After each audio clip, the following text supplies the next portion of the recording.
بسم الله الرحمن الرحیم. نن زموږ د علم الصرف 94 نمبر درس تمرین شروع دی. په دې تمرین کې موږ له یو سوال راکړی وای د دې صيغو په اردو کې ترجمه ولیکئ. موږ له د عربی جملې راکړي صيغې راکړي دي وای تاسو د دې په اردو کې ترجمه ولیکئ. نو موږ له اول راکړی دی لن اضربا. دا اضرب واحد متکلم صيغه ده، زه وهل کوم یا وکم. چې کله د دنه موږ مخکې نفي تاکید بلن ولګو دا لن حرف نفي دی ولګو نو دا به د اخري حرف باندې که پیش وي نو هغه به زبر به ورکړي. دا اصل کې دی اضربو دا اضربو دی. نو د دې لن د وجې نه دا پیش شي دی دا جزم زبر شي زبر. لن اضرب معنا ده زه وهل کوم یا به وکم. اوس لګیم وهل کوم یا به په راتلونکي وخت کې وهل وکمه. نو دا لن چې دی د اضربو دا چې کوم هغه د حال معنا ده چې اوس وهل کوم دغه به دې ختمه کي د راتلونکي وخت سره به معنا خاص کی. لن اضرب زه به هرګز وهل نه کوم، زه به په راتلونکي وخت کې هرګز وهل نه کوم. نو اردو کې وایي زه به هرګز میں هرگز نہیں ماروں گا، میں ہرگز نہیں ماروں گا. نو لن اضرب معنا ده میں ہرگز نہیں ماروں گا، میں ہرگز نہیں ماروں گا، زه به هرگز وهل نه کوم. اوس ته اومقه اضربو دی اضربو خو د سره لام تاکید با نون تاکید ولګي. لام تاکید مفتوح وي زبر وي په او نون ثقيله ور سره لګیدلې. نو لا اضربن اومدقه اضربو دی اضربو د سره چې کله لام تاکید دا اضربو دی ٹھیک شو. اضربو زه وهل کوم یا به وکم نو د سره لام تاکید ولګوا او اخره کې ور سره نون ثقيله ولګوا نو دا پیش په زبر شي. لا اضربن نو د یو ضرور معنا د لام تاکید دا بل ضرور معنا د نون ثقيله دی. نو د دې معنا شو میں ضرور به ضرور ماروں گا، زه به ضرور به ضرور وهل کوم پر راتلونکي وخت کې وهل به کوم. نو اوس په دې معنا مونږ کو لا اضربن معنا میں ضرور به ضرور مونږ په پښتو کې وایو زه به ضرور به ضرور یا زه به خامخا وهل کوم. میں ضرور به ضرور ماروں گا ٹھیک شو. د لن معنا ده هرگز نہیں، د لن معنا سره دا بارا چې کوم لن د معنا ده هرگز نہیں. اضرب زه وهل کوم، لن اضرب میں هرگز نہیں ماروں گا. او لا اضربن نو د لام تاکید بانون تاکید د دې دوانو معنا ده ضرور به ضرور. یو ضرور معنا ده لام تاکید ده، بل ضرور معنا ده نون ثقيله ده. نو میں ضرور به ضرور ماروں گا. اوس ته لا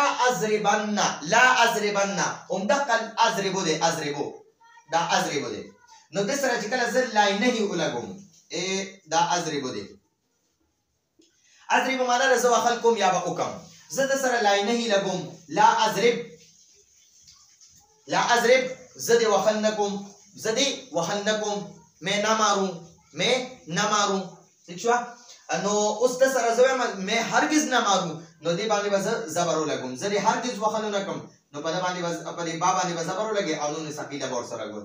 لا اضربن میں هرگز نه ماروں، زه دې هرگز وهل نه کوم ٹھیک شو. نو لا اضربن دا لا نه ده ٹھیک شو او دا واحد متکلم صيغه ده. نو لا اضربن میں هرگز نه ماروں ٹھیک شو. ها اوس ته لاضربن اومقه د واحد متکلم صيغه ده. لاضربن دا اضربو دی اضربو زه وهل کوم یا به وکم. اوس د سره لام امر لګوم او لام امر باندې زیر وی ٹھیک شو. لاضرب پکار دی چې زه وهل وکم. لاضرب د اضرب معنا زه وهل کوم یا به وکم. لاضرب معنا پکار دی چې زه وهل کوم. اردو کې چاهیے کہ میں ماروں. اوس زم پکار دی چې زه ضرور وهل وکم نو دې سره به صرف د ضرور د پاره نون ثقيله ولګي نون ثقيله. لاضربن چاهیے کہ میں ضرور ماروں، پکار دی چې زه ضرور وهل وکم. نو دلته کې دا موږ سره د لام امر والا دا نو دې کوئی چاهیے کہ میں ضرور ماروں ٹھیک شو. نو اول چې دا نفي تاکید بلند دی، دویم لام تاکید و نون تاکید دی او سلورم دریم لا نه ده او سلورم لام امر دی ٹھیک شو. اوس موږ سره د یسمعو گردان راکړی دی. یسمعو معنا ده یو سره اوري یا به ووري. یسمعو هغه یو سره اوري یا به ووري ٹھیک شو. هغه یو سړی اوري یا به واوري ګورئ دلته اوس دا یسمعو دی اوس به موږ د یسمعو دا ټول صیغې حل کوو یسمع معنا ده وہ ایک مرد سنتا ہے یا سنے گا موږ په پښتو کې وایو هغه یو سړی اوري یا به واوري اوس اوري یا به په راتلونکي وخت کې واوري ٹھیک شو نو زه د سره لام تاکید با نون تاکید لګوم نو ګورئ لام تاکید چې ور سره ولګي او د سره بیا نون ثقیله هم لګي نون ثقیله نو دا پیش په زبر شي ٹھیک شو نو اوس ته یسمع معنا ده وہ ایک مرد سنتا ہے یا سنے گا اوس لام تاکید بانون تاکید سره به معنا مستقبل سره خاص شي او زور به پکې پیدا شي نو یو ضرور به د لام تاکید شي یو ضرور به د نون تاکید شي نو وہ ایک مرد ضرور به ضرور سنے گا مونږ په پښتو کې وایو هغه یو سړی به ضرور به ضرور اوري یا به هغه یو سړی خامخا اوري نو لا يسمعن لام تاکید بانون تاکید لام تاکید بانون تاکید د دې معنی هغه یو سړی به ضرور به ضرور اوري نو لا يسمعن معنی وہ ایک مرد ضرور بالضرور سنے گا معنی مستقبل سره خاص شو اوس دلته کې لاینه هی بیا رااله لاینه هی لا يسمعن و ایک مرد هرگز نه سنے نو ګوره دا عمدہ يسمعو دی يسمعو ځکه دا نون ثقيله لام تاکید باندې نون ثقيله ختمومه دا يسمعو دی يسمعو معنی دا یو سره اوري یا به ووري لا يسمعو هغه یو سره نوري یا به وانوري دا ساده نفي شو او زه ما دا د نهي شي لا يسمع په لای نفي کې او لای نهي کې فرق دا دی چې لای نفي دا عین باندې چې کوم پېښ ته کنه هغه نه چیړي لا يسمعو او چې کوم لای نهي دا کنه پاره کې حکم کیږي چې دا کار دی نه کوي هغه لپاره هغه دا اخیری پېښ باندې دا اخیری عین باندې چې کوم پېښ کړه هغه جزم شي لا يسمع هغه دی نوري هغه یو سړی دی نوري او لا يسمع هغه یو سړی نوري یا به وانوري دا ساده دغه دی معنا ده ٹھیک شو هغه یو سړی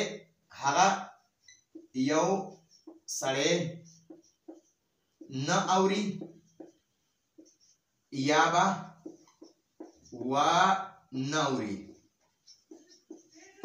ٹھیک شو وہ ایک مرد نہیں سنتا ہے یا نہیں سنے گا ٹھیک شو او د لا يسمع معنا وہ ایک مرد نہ سنے وہ ایک مرد نہ سنے دا د لای نہیں معنا دا د لای نہیں او د لای نفي معنا دا چې هغه یو سره نوري یا به وانوري ٹھیک شو او د لای نہیں معنا دا هغه یو سره دی نوري نو لای نہیں او لای نفي کې دغه داري فرق داري چې لای نفي چې دا هغه فعل مضارع کې څه تبدیلی نه راولي نه هغه پیش چیړي او نه نون اعرابي چیړي اسم نه کوي صرف لای نفي ور سره ولګي او لای نہیں چې دا هغه پیش صيغه له جزم ور کوي او نون اعرابي ختمي نو دا پکې فرق دی اوس دلته کې موږ سره لا يسمعن دا موږ سره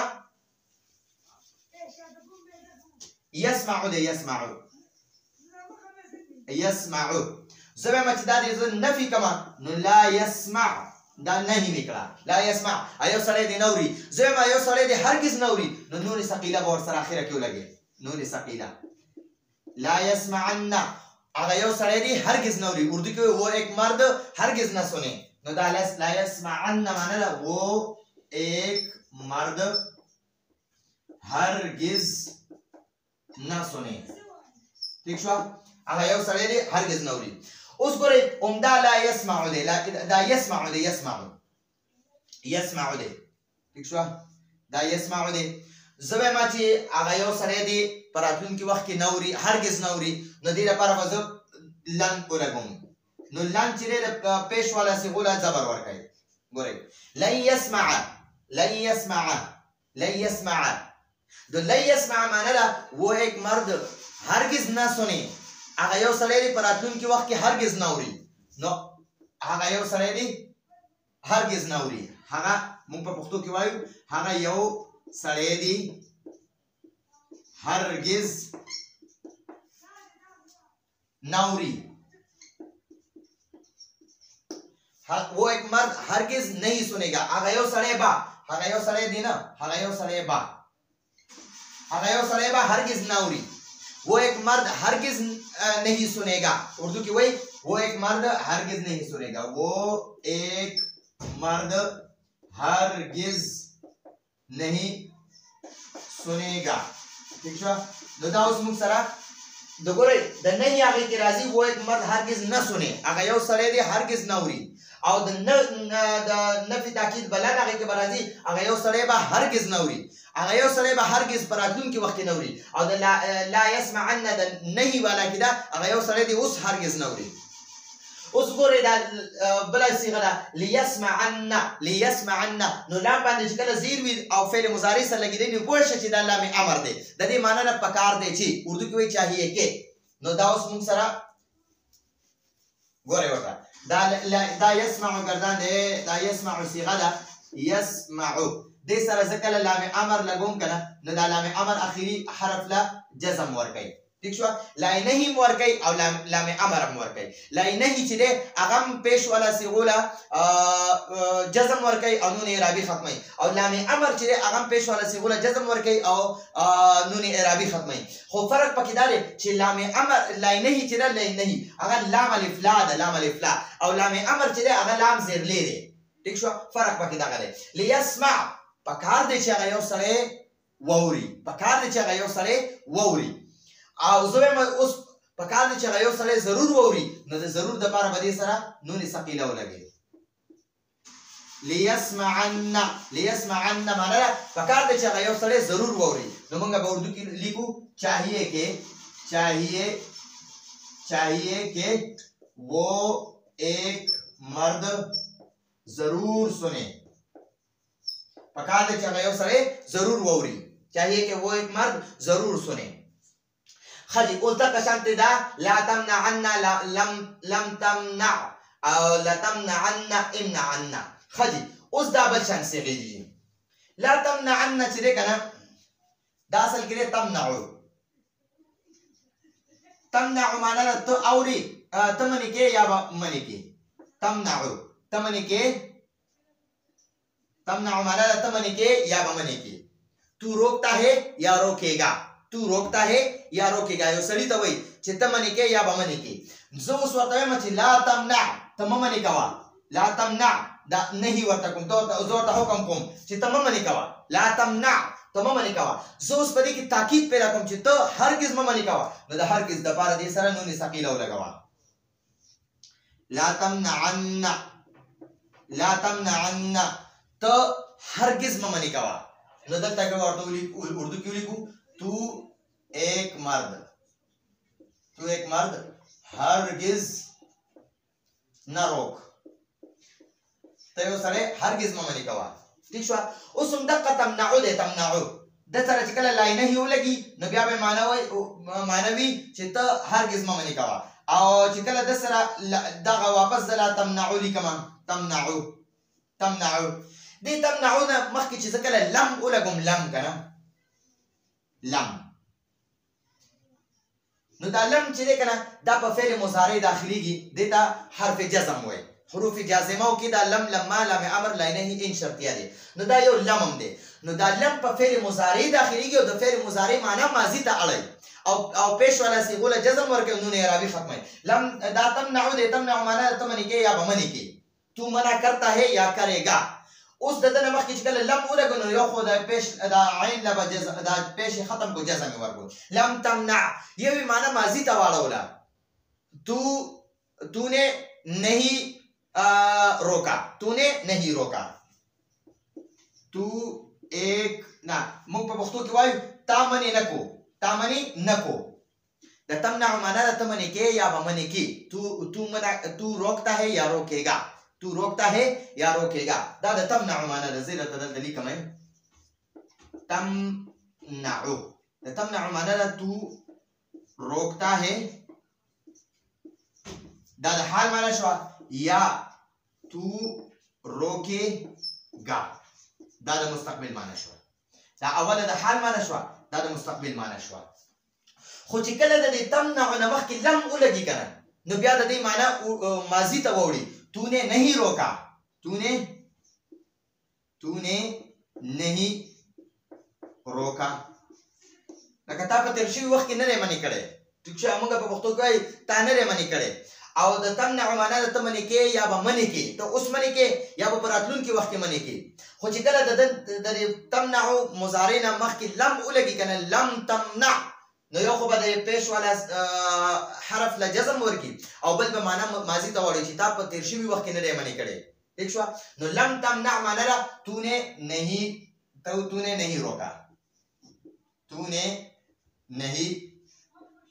روکا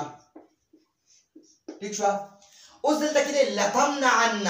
لام تاکید بانون تاکید راغی لام تاکید بانون ثقيله نو تمنع معنا را تمنې کې یا به منې کې د سره زما چې ته ضرور منې کې نو لام تاکید ور سره ولګوا ٹھیک شو نو لام تاکید څه تبدیلی نه راولي خو چې ته ور سره نون ثقيله لګې نو بیا به دا پیش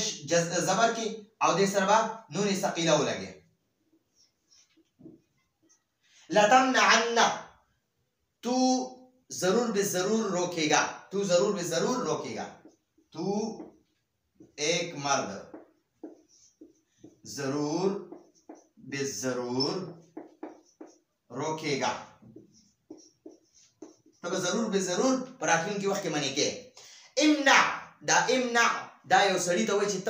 تم منی کا نو هغه ته وایي امنع ته منی کا او دو سړو ته وایي امنع تاسو دواړه منی کوي ډېرو ته وایي امنعو تاسو ټول منی کوي او ښځې ته چې وایي چې ته منی کا نو هغې ته وایي امنعي دا د امر صیغه ده امر حاضر معروف نو دا امر حاضر معروف صیغه ده دلته ګورئ اوس دا تمنع دی تمنع معنا ده ته منی کې یا به منی کې تمنعو زه چې کله د دنه د امر صيغه جوړول غواړم کنه نو د دنه به علامت مضارع ختمه کی امر حاضر معروف چې تی جوړول غواړم نو اول به علامت مضارع تا ختمه کی او اخري حرف له جزم ورکی نو د میم ساکن دی نه ادا کیږي د دې لپاره په شروع کې مونږه حمزه ولګو نو حمزه کې بیا د میم ساکن اولنې حرف چې دی دا فا کلمه ده او دا دویم نون چې دی دا عین کلمه ده نو که په عین کلمه زبر وي نو بیا هم په حمزه باندې زیر لګي او که په عین کلمه زیر وي بیا هم په زیر لګي په حمزه بیا هم زیر لګي نو امنع معنا ته منی کا اوس زموږ چې ته ضرور منی کا نو بیا د اخیری عین له زبر ورکی او دې سره بنون ثقيله ولګي امنعن ته ضرور منی کا تو ضرور منی کا اردو کې تو ایک مرد ضرور روک ٹھیک شو تو ضرور روک یو سړی ته وایي چې ته ضرور منی کا نو دا موږ سره د عربي چې کومې صيغې راکړې وې د هغې موږ په اردو کې ترجمه وکړه او ما درته هره یوه صيغه هم حل کړه چې دا څنګه وه او څنګه جوړه شوه نو راتلونکي درس پورې اجازه غواړو هذا هو المرام والله اعلم بحقیقت